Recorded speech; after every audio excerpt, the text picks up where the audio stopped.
Muchísimas gracias, Elena. Ha sido un placer escucharte. Y bueno, yo espero que esas 3 patas podamos conseguir que esas mujeres jóvenes que hoy tienen que elegir entre ser madres o ascender profesionalmente, desgraciadamente, y también no tener ese tiempo para poder tener su tiempo, pues indiscutiblemente podamos avanzar y que podamos conseguir, ¿no?, entre todas, que ese tiempo sea una realidad en ellas y que la igualdad no sea un valor, sino que sea un derecho. De todas maneras, tú me has dicho algo importante. Me ha gustado cómo me has presentado. Yo creo que somos de una generación parecida. Yo tengo 2 hijos y los he criado durante 25 años sola. Y desde luego nos hemos dejado muchas mujeres de nuestra generación, muchas tiras de piel en el camino para avanzar en este largo camino de la igualdad, ¿no? En aquel momento, en los años 80, en los 70, hablábamos de los derechos de las mujeres y muchas de nosotras dejamos un fuerte tributo por hablar de los derechos de las mujeres. Hoy hablamos de la igualdad, de una igualdad que está en la brecha salarial, de una igualdad que está en la brecha digital, una igualdad que está en esta conciliación o en esta corresponsabilidad y la salud de las mujeres, y en tanto en un largo camino que quedan, y de la violencia, la violencia de género, la forma más desigual que viven las mujeres, es el manifiesto más claro. Por lo tanto, te he presentado encantada y he dicho lo que creía, porque creo que, y vuelvo a repetir, que es un largo camino de muchas mujeres que hemos educado solas y también hemos educado en igualdad. Yo además eduqué en igualdad porque creía que educando en igualdad mis hijos serían más felices que si los educaba en el machismo. Por lo tanto, ha sido un placer escucharte. Y ahora, sin más, voy a presentar a la segunda persona que va a intervenir, a Yolanda Besteiro, a mi amiga Yolanda Besteiro, con la que comparto muchos momentos importantes en ese Consejo Estatal de Participación de las Mujeres y en otras cosas, ¿verdad, querida Yolanda? Es la vicepresidenta del Consejo Estatal de Participación de las Mujeres, licenciada en Derecho por la Universidad de Alcalá de Henares. En la actualidad ejerce como abogada y coordinadora del Departamento de Estudios y Proyectos de la Fundación Biodiversidad del Ministerio de Medio Ambiente y Agricultura. Otros puestos reseñables son como asesora jurídica de la Unión Estatal de Jubilados y Pensionistas del Sindicato de la Unión General de Trabajadores, directora gerente de la Fundación UNIATE, Fundación Unión para la Integración y Atención para la Tercera Edad, coordinadora del programa de malos tratos a las personas mayores de la Unión Democrática de Pensionistas de España, coordinadora de la Fundación Parques Nacionales del Ministerio de Medio Ambiente. Actualmente ejerce su vida política como concejala y portavoz del Grupo Municipal Socialista del excelentísimo Ayuntamiento de Alcalá de Henares. Es la presidenta de la Federación de Mujeres Progresistas desde el año 2007. Como he dicho anteriormente, sigue siendo la vicepresidenta del Consejo Estatal de Participación de la Mujer, vicepresidenta del Observatorio Estatal contra la Violencia que sufre la mujer, vicepresidenta de la Plataforma de ONGs de Acción Social, vocal de la Junta Directiva de la Plataforma del Tercer Sector, vocal del Consejo Estatal de Acción Social, vocal del Consejo Rector del Instituto de la Mujer, miembro del Observatorio de Igualdad de Oportunidades de Mujeres y Hombres del Instituto de la Mujer, secretaria general del Observatorio de Responsabilidad Social Corporativa, miembro del Foro Sociedad contra las Drogas, miembro de la Plataforma para la Abolición de la Prostitución y miembro de la Red Española de Lucha contra la Trata de Seres Humanos y miembro de la Red Europea de Lucha contra la Pobreza y la Exclusión Social. Sin más, querida Yolanda, tienes la palabra. Muchísimas gracias.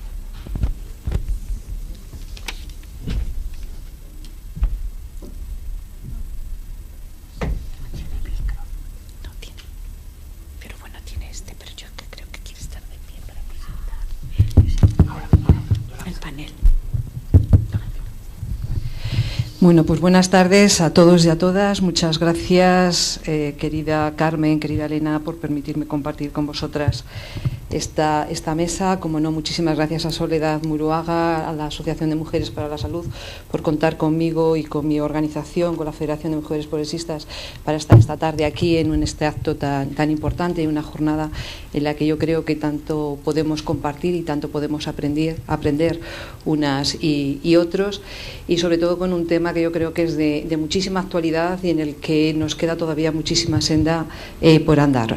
Que no se me oye.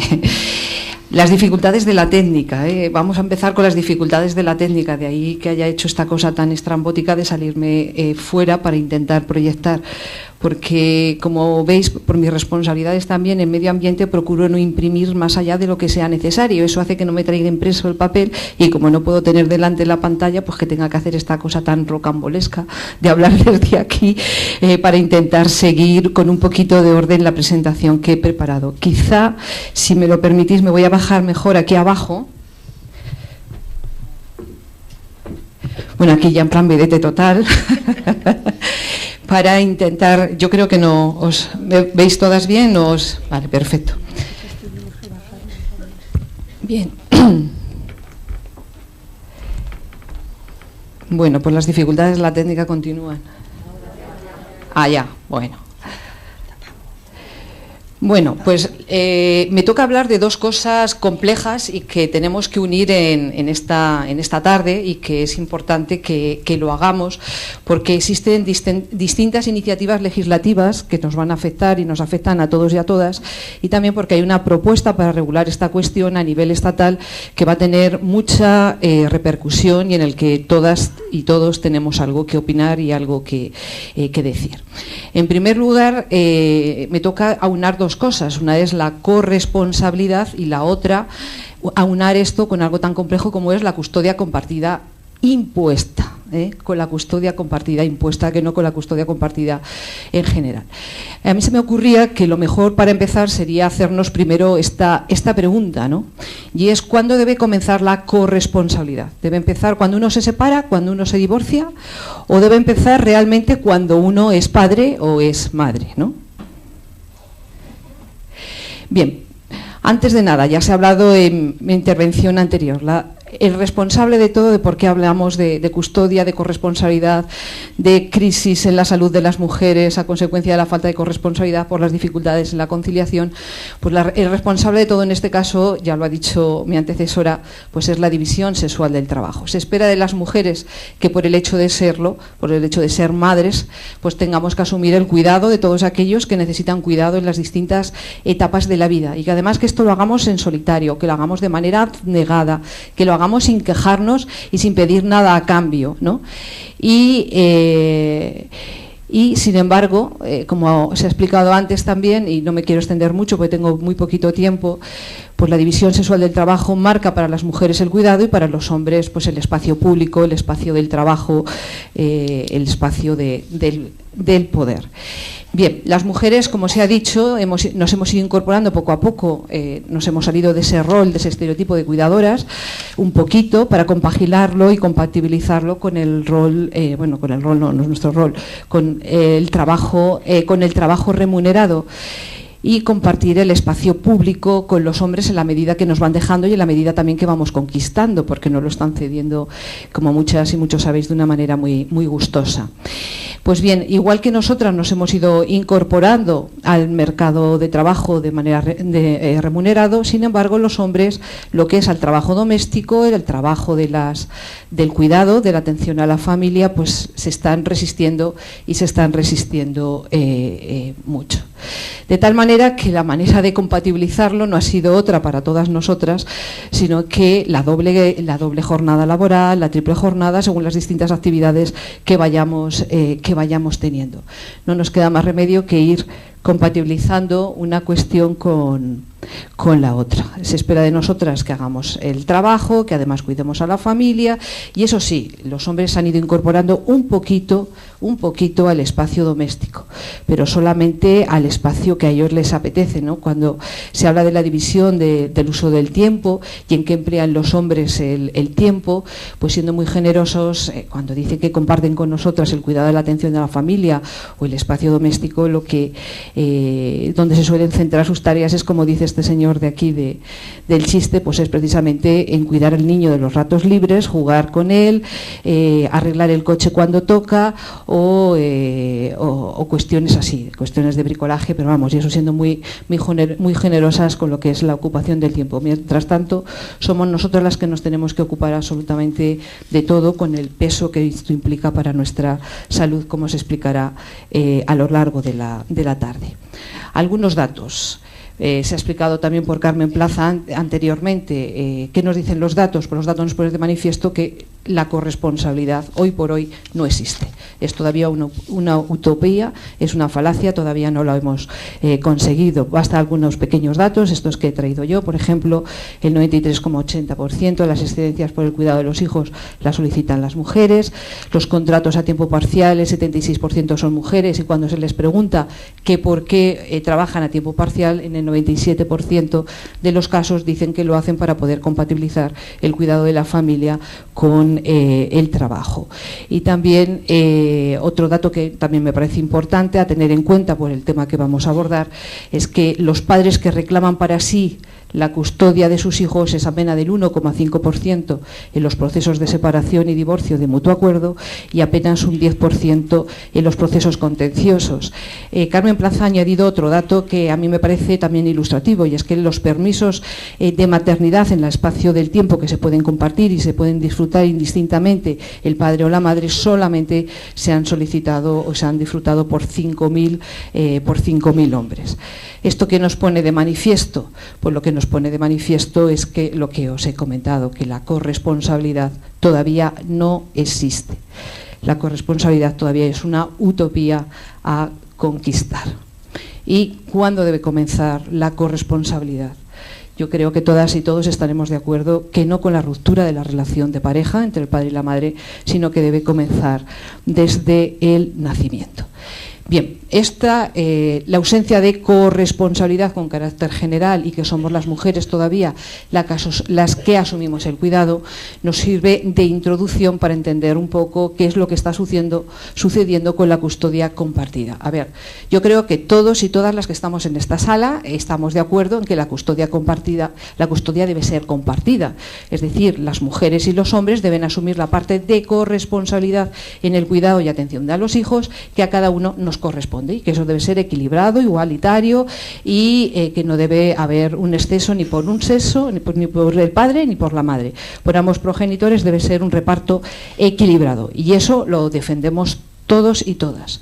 El problema es cuando empezamos a ponerle el apellido, y el apellido es el de impuesta.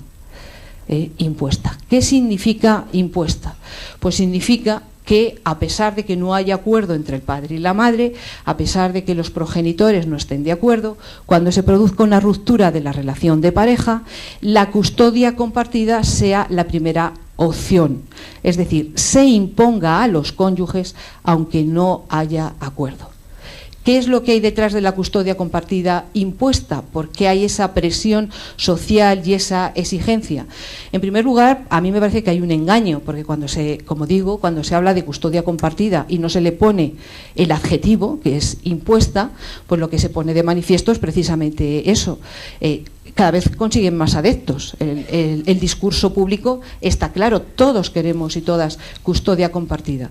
El problema es que no existe corresponsabilidad, y al no existir corresponsabilidad, al partir de una relación social desigual entre hombres y mujeres, pensar que a la hora de la ruptura de la relación de pareja debe entonces acordarse uno de la igualdad y de la corresponsabilidad, pues no deja de ser, bajo mi punto de vista, una broma de mal gusto, además cuando eso se utiliza en contra de los intereses de los menores, en contra, por ende, de los intereses de las mujeres, que somos las cuidadoras y las que sacrificamos nuestra vida personal para atender a la familia, y además motivados fundamentalmente por intereses económicos, como veremos. Bien, a mí me parece que es importante también porque se utiliza el derecho comparado a la hora de justificar el que en España deba imponerse o promulgarse una ley que imponga la custodia compartida. Y me parece que es importante distinguir de la patria potestad, lo que es la guarda y custodia y lo que es el régimen de visitas. Y que la custodia compartida puede ser pactada cuando hay acuerdo entre los progenitores o puede ser impuesta. Bien, ¿qué es la patria potestad? Pues la patria potestad son los derechos y los deberes de los padres respecto a los hijos y a las hijas. Es la capacidad de decidir sobre los hijos e hijas y representarlos a ellos mismos a título personal, pero también en lo que les afecta a sus bienes. Esto normalmente, la patria potestad, es siempre compartida entre los progenitores, salvo casos muy, muy, muy excepcionales de privación de patria potestad. Bien, ¿por qué digo que es importante distinguir? Porque, como digo, la patria potestad en nuestra legislación siempre se atribuye a ambos progenitores, aunque estén separados. Y esto es lo que la patria potestad es en lo que en algunas legislaciones les denominan custodia compartida. La custodia, por eso cuando se citan muchas veces el derecho comparado para decir que ya existe la custodia compartida en otros países, en realidad lo que hay es patria potestad, como hay en España, que es compartida. Pero nuestro derecho distingue además la guarda y custodia, es decir, quién cuida diariamente de los hijos y de las hijas, quién les atiende, quién vive el día a día, quién es el que está pendiente las 24 horas, como se decía anteriormente, de los hijos y de las hijas, y que es independiente de la patria potestad, porque es el cuidado. ¿Y a quién se le suele atribuir? Normalmente el cuidado lo tienen el padre y la madre, pero de hecho, cuando hay una relación de pareja normal, que no hay ruptura y fractura, quien asumimos el cuidado y la atención de esos hijos en el día a día solemos ser las madres, en la mayoría de los casos, y los datos que he dado pues vienen a ratificarlo, ¿no? Y como digo, cuando el problema se produce cuando hay una ruptura, una fractura de la relación de pareja, porque entonces debe atribuirse, como ya la pareja no convive junta, a quien se le atribuye el cuidado y la atención de la familia en el día a día. Pues se puede atribuir a ambos progenitores, se le puede atribuir a ambos, a uno de ellos, o se le puede atribuir a una tercera persona distinta de los anteriores. Y ahí es cuando viene el problema de la custodia compartida, de cuándo y cómo y de qué manera debe atribuirse. Otro concepto distinto es el del régimen de visitas. Cuando aquel progenitor al que se le atribuye la custodia del hijo, el cuidado y atención del hijo en la vida y de la hija en la vida diaria, pues al otro progenitor que no convive con sus hijos y con sus hijas, se le atribuye un régimen de visitas para que pueda estar con sus hijos y con sus hijas, para que cumpla su relación con ellos. Bien. Y el carácter de la custodia, como decía, puede ser pactada, es decir, que ambos progenitores pacten, pues la custodia la tiene la madre, o la custodia la tiene el padre, o la custodia la compartimos entre los dos, o cuando no hay pacto, que suele suceder cuando hay una separación, un divorcio, una nulidad contenciosa, es el juez, a la vista de todo lo que, de la demanda, la contestación de la demanda, las pruebas, de todo lo que se practica en el juicio, es el que resuelve con quién se queda el hijo o la hija, si con el padre o con la madre, atendiendo siempre, se supone, el interés superior del menor. ¿Qué dice nuestra legislación respecto a cuándo y de qué manera debe atribuirse la custodia compartida? En virtud de una modificación que se produjo en el Código Civil en el año 2005, se reguló por primera vez esta cuestión de la custodia compartida de la custodia compartida, estableciéndose la posibilidad de que pudiera decretarse. A partir de ahí, este sistema ha sido modulado por las sentencias, por la jurisprudencia tanto del Tribunal Constitucional como del Tribunal Supremo, como veremos ahora. Y lo que está ahora por encima de la mesa, que se está debatiendo, es el anteproyecto de ley sobre el ejercicio de la corresponsabilidad parental en caso de nulidad, separación y divorcio. Bien. Tenemos comunidades autónomas que ya han hecho uso de su capacidad legislativa y que han promulgado leyes para regular la custodia compartida. Podemos citar el caso de Aragón, en el que tienen una ley desde el año 2010 en el que se impone la custodia compartida como el régimen preferente. Ya tenemos oportunidad luego, si queréis, en el debate, de hablar cómo se está viviendo en Aragón y las consecuencias que se están produciendo de la aplicación del régimen de la custodia compartida con carácter preferente. Es decir, haya o no haya acuerdo entre los progenitores, cuando se produce una ruptura o una fractura de la relación familiar, el primer régimen que se impone es el de la custodia compartida, y solo atendiendo a circunstancias especiales se decreta compartida individual, pero si no, con carácter general, siempre es compartida. En Valencia existe una ley del 2011, también con custodia compartida impuesta, pero modulada, no tan estricta o tan extremista, por decirlo de alguna manera, como la ley aragonesa. Igualmente en Cataluña se regula la custodia compartida, pero no con un carácter tan estricto en cuanto a la imposición como en Aragón o incluso en Valencia. Bien, por falta de tiempo no me voy a referir a la legislación autonómica, luego lo podemos hablar si queréis en el debate, y me voy a centrar en la regulación estatal. Bien, ¿qué es lo que dice el Código Civil o cómo regula el Código Civil la custodia compartida? El Código Civil dice que la custodia compartida será acordada cuando lo pidan ambos progenitores, el régimen ideal. Si el padre y la madre se ponen de acuerdo en cómo educar a sus hijos, cómo convivir con ellos, cómo cooperar, etcétera, pues todos y todas creo que estamos de acuerdo en pensar que quizá lo más conveniente para ese hijo sea que convivan con el padre y con la madre. No hay ninguna discusión, ahí no hay nada, y lo establece y lo permite el Código Civil, como digo, con carácter general desde el año 2005. También se establecía en el año 90, también se establecía la obligación de que el Ministerio Fiscal informara favorablemente. Esto se ha cambiado por una sentencia del Tribunal Constitucional en el que sí se exige el informe del Ministerio Fiscal, pero no se exige que sea favorable, no tiene carácter vinculante, ¿vale? El informe del Ministerio Fiscal ya no tiene carácter vinculante. ¿Y qué es lo que pasa cuando no hay acuerdo entre los progenitores? Es decir, cuando pide la custodia compartida uno de los progenitores o no la pide ninguno. Si no la pide ninguno, la jurisprudencia, como veremos, tal y como ha configurado el sistema, no hay posibilidad de conceder custodia compartida. Si no la pide ningún progenitor, difícil es que se puedan poner de acuerdo a la hora de colaborar, cooperar y educar y cuidar a los hijos. Por lo tanto, si ninguno de los progenitores lo pide, no hay custodia compartida.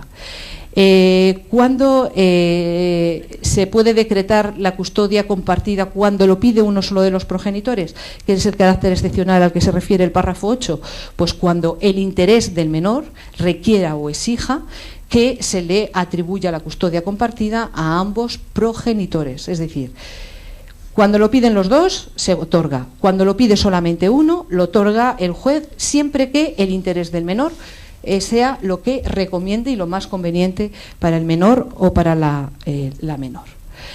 Bien, como os decía, esto ya lo he contado, y también otra cuestión que ha venido a determinar la jurisprudencia es que la custodia compartida, para imponerse cuando sea solicitada por uno solo de los progenitores, es que sea el régimen, como os decía, el más conveniente, que el que se atribuya la custodia de manera individualizada al padre o la madre no resulte en ningún caso beneficioso ni siquiera a nivel indiciario para el menor o la menor, que sea siempre la única manera de proteger adecuadamente el interés del menor, la custodia compartida. Por eso, cuando no lo piden ambos progenitores y solamente lo pide uno, tiene carácter excepcional, a diferencia que, como os contaba, en el derecho aragonés, en el que se impone con carácter preferente. Digan lo que digan los progenitores, se impone aunque no haya acuerdo, como decía. Bien, ¿qué es lo que dice el anteproyecto de ley que se está preparando en estos momentos? No voy a detallar pormenorizadamente las disposiciones del anteproyecto, pues no estaríamos aquí más tiempo del que dispongo. Simplemente os voy a hacer algunas pequeñas observaciones, pero luego, si queréis, si hay tiempo para el debate, podemos hablarlo. Primero, una de las cosas que a mí personalmente me llama la atención de este anteproyecto es el título. ¿Por qué se llama sobre el ejercicio de la corresponsabilidad parental en caso de nulidad, separación y divorcio? corresponsabilidad parental, no dice para nada custodia compartida, cuando en realidad en su contenido no habla de corresponsabilidad, sino lo que habla y lo que regula es la custodia compartida y incide de manera directa en el régimen aplicable en España cuando se produce una disolución del matrimonio, ya sea por nulidad, por separación o por divorcio. Otra cosa que también llama la atención, y es que solamente se aplica en nulidad, separación y divorcio, no al resto de las rupturas de pareja, aunque no es, en las que no existe vínculo legal, por decirlo de alguna manera, en las parejas de hecho no sería aplicable. Bien, pues llama la atención que lo que se establece en este anteproyecto es la posibilidad que tiene el juez de imponer la custodia compartida, aunque no lo haya solicitado ninguna de las partes.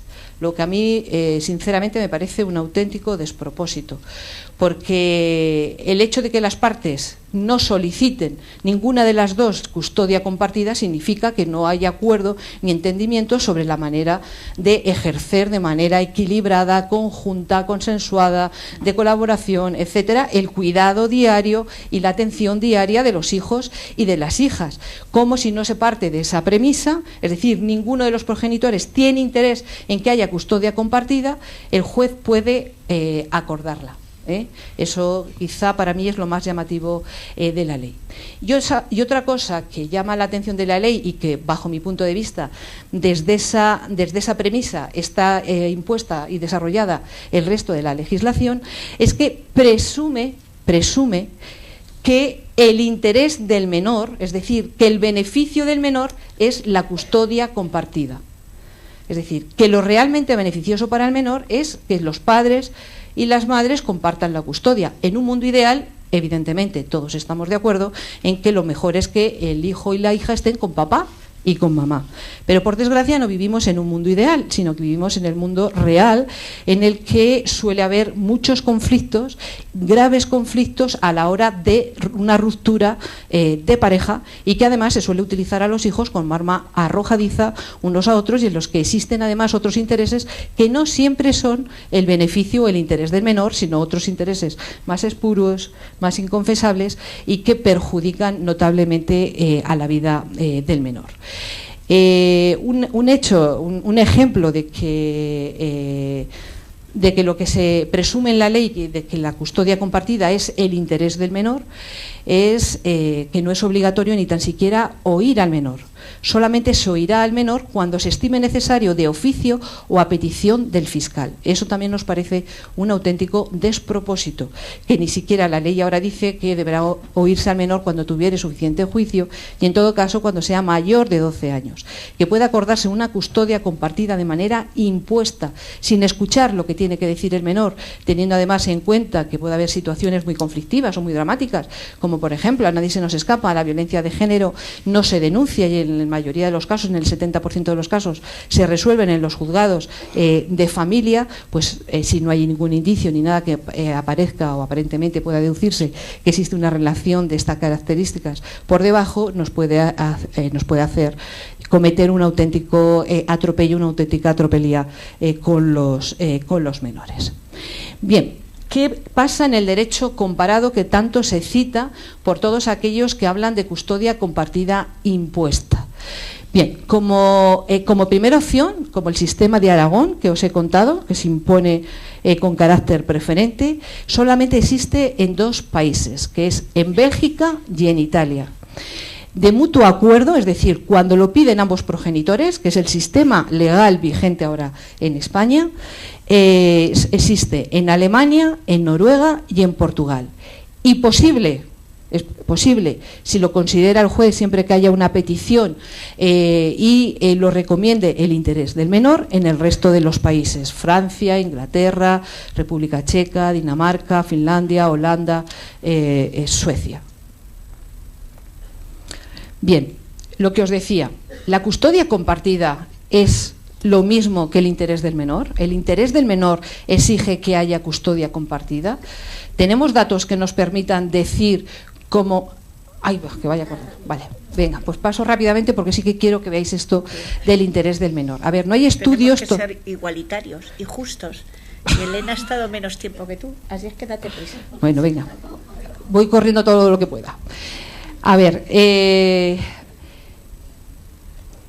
no tenemos ningún estudio que nos diga cuáles son los efectos en los menores respecto a la custodia compartida impuesta, pero sí sabemos qué efectos está teniendo sobre los hijos y las hijas las relaciones cuando se produce una ruptura matrimonial de carácter conflictivo, cuando hay un divorcio, una separación, etcétera, en el que hay conflictos entre los progenitores y hay disputas por custodias y hay disputas en los tribunales, etcétera. Sí que sabemos qué efectos produce en los menores.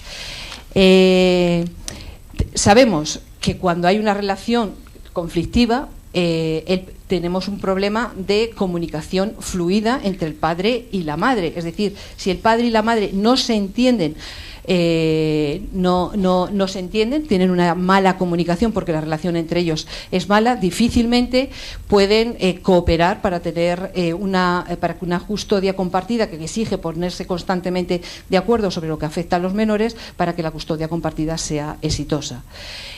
Además nos podemos encontrar con que los padres puedan tener diferentes pautas educacionales. Si no hay acuerdo entre los cónyuges, imaginaros entre los progenitores, imaginaros lo que significa para un hijo que lo que hoy, o una hija, un niño o una niña que necesitan una estabilidad para el adecuado desarrollo de su personalidad y su equilibrio psíquico, incluso físico, imaginaros que lo que hoy le dice el padre al día siguiente se lo contradice la madre o así continuamente, en algo tan sencillo como a la hora de cuál es la hora de marcharse a la cama, o a qué hora hay que hacer los deberes, o cómo se hacen los deberes, o quiénes son tus amigos, cuándo sales, cuándo no sales, Yolanda, etcétera. Tienes que terminar ya, por favor. Vale, bien.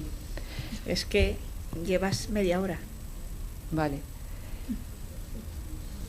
Entonces... No quiero ser pecaminosa, pero ya he estado también media hora. No, Sí, para nada. sí, que lo he controlado yo. No, es una broma, venga. Ha estado Es una broma. 18 minutos. Venga, efectos. Pero pues mira, bueno, que ya resumes. Sí, ya lo resumo. Lo más importante. Con los menores de 6 años, pues tiene todo tipo de efectos psicológicos y todo efecto de todo tipo de causas, desde estrés por ansiedad, agresividad, problemas, como veis, físicos de estancamiento de peso, problemas de control de esfínteres, alteraciones de sueño, etcétera. Cuando son un poco más mayores, pues hasta, además de la ansiedad y hiperactividad, disminución de autoestima, etcétera, conductas agresivas, aislamiento, es decir, tiene muchas consecuencias también en la adolescencia, comportamientos violentos y o delictivos, adicciones, fugas, etcétera, anoresias, bulimias, es decir, que tiene importantísimas consecuencias incluso en la edad adulta, en el que la manera en la que se ha producido esa relación les va a afectar en su manera normal de entender las relaciones de pareja, desde luego, y de la manera de relacionarse con los demás también. Bien, ¿por qué tanta presión? ¿Por qué tanta presión? ¿Por qué hay tantas manifestaciones, controles, etcétera, reclamando y demandando la custodia compartida impuesta? Pues bien, en primer lugar, lo que se esconde es el uso de la vivienda familiar. Según nuestro derecho, el uso de la vivienda familiar se atribuye a los hijos. Siempre a los hijos y a las hijas se dice ¿se queda la madre con la vivienda? No, lo que pasa es que como la realidad social nuestra es que somos las mujeres las que cuidamos a los hijos, como lo normal para los hijos, su adecuado desarrollo es continuar de la manera más estable posible con la continuidad en su vida, pues lo normal es que se le atribuya a los hijos, que son el interés más necesitado de protección, y por eso, al atribuirle a los hijos la vivienda y a la madre la custodia de los hijos, por eso es la madre la que se queda con la vivienda. Ya nos gustaría a nosotras que no nos atribuyeran la vivienda porque hubiera una auténtica corresponsabilidad y por lo tanto se repartiera equitativamente entre las mujeres y los hombres. Y se dice, no, es que la ley solo protege a las mujeres. Pues esas manifestaciones y las reivindicaciones de los padres separados y divorciados lo que pretenden primero es el uso de la vivienda familiar. Otra cuestión, el pago de las pensiones alimenticias. Con la custodia compartida no hay pago de pensiones alimenticias, no hay que pagar pensión por alimentos porque se entiende que cada uno de los cónyuges tiene que pagar los gastos de su hijo o de su hija el tiempo que conviva con ellos. Disolución de la sociedad conyugal. Se impone necesariamente la disolución de la sociedad conyugal, la venta fundamentalmente de la vivienda familiar, que es además lo que más les duele a los padres separados y divorciados, etcétera. ¿Qué está pasando en realidad con la custodia compartida impuesta allá donde existe, sobre todo en España, en los territorios en los que se está implantando? ¿Cuál es la experiencia que estamos viendo y que se está extrayendo? Y con esto concluyo. Pues que se ha convertido la custodia compartida impuesta en una auténtica arma legal en manos de los hombres a la hora de separarse, a la hora de poner fin a la relación familiar. Se ha acabado, por ejemplo, en Aragón con la seguridad jurídica, porque se están revisando muchísimos procesos y que se está utilizando para obtener una posición más ventajosa. Os insisto, para reducir las pensiones alimenticias y para vender el hogar familiar, y además está produciendo como efecto también el hecho de que las mujeres se encuentran de una manera más aisladas, con menos armas para protegerse y para afrontar una separación y un divorcio, una ruptura de la relación de pareja de una manera más desequilibrada que con el régimen general que tenemos. Concluyo, de verdad que concluyo ya. Yo sinceramente considero que una ruptura, una relación de pareja que termina, es muy complicado regular todos los efectos que se producen a través de la situación, pero realmente utilizar a los menores como pretexto y sobre todo como chantaje para las mujeres y hablar de la igualdad precisamente como exponente para avanzar en esta materia, cuando lo que partimos desde abajo es de una auténtica relación desigual y de un abuso de derecho en aquellos lugares en los que se ha reconocido la custodia compartida impuesta, de verdad que me parece un contrasentido y me parece que tenemos mucho de qué hablar y mucho de qué debatir durante este tiempo. Muchas gracias y perdonad por el abuso.